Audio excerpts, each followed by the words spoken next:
How often have we heard our parents or grandparents remind us that customer service is nothing like it used to be? Yeah, remember the good old days, but what's old is new again, at least here in New York City, thanks to two guys who are up all night just like us, working to bring back a little of the personal touch.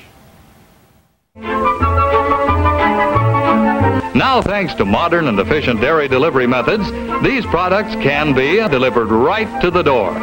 Ah, the good old days when milk came straight from the cow to your doorstep, always fresh, always with a smile. You have to be a baby boomer or older to remember this. The most perfectly balanced food there is. But now the Milkman is back. That's a pain in the going. Okay, so they may not be what your grandma knew, but they're pretty close. Oh my God, you're the Milkman? Wow.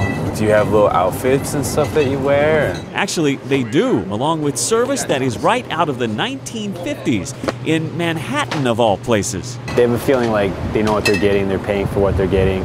I think the personal touch is the biggest appeal. Frank Acosta and Matt Maroney weren't even born when most milkmen gave up here, but they're finding plenty of customers with a taste for simpler times. And they grew up getting milk delivered, and now, since, you know, they're all, when they see our company, like, oh wow, it's great, the Milkman's back, you guys still deliver.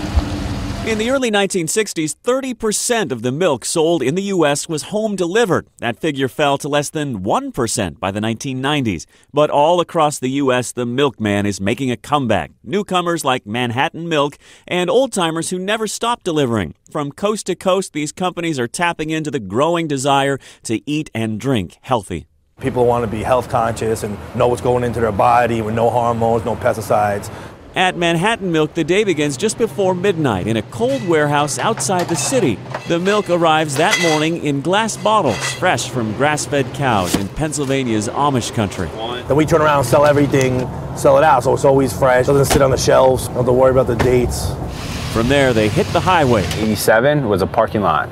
And the streets of New York. But there's no way you could do this during the day. With the tickets, the meter maids, the cops, forget about it. On this night, they'll make 60 stops. And still know everyone by their first name. I see Francesco every week, don't I?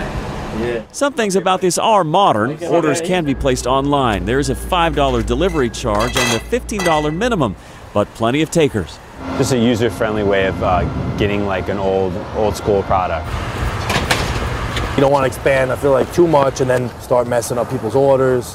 I feel like we give everybody like a personal touch. And speaking of the personal touch, what about all those old jokes about the Milkman? We heard them all, so kind of just, shrug it off and just keep going. Besides, there's no time for any of that.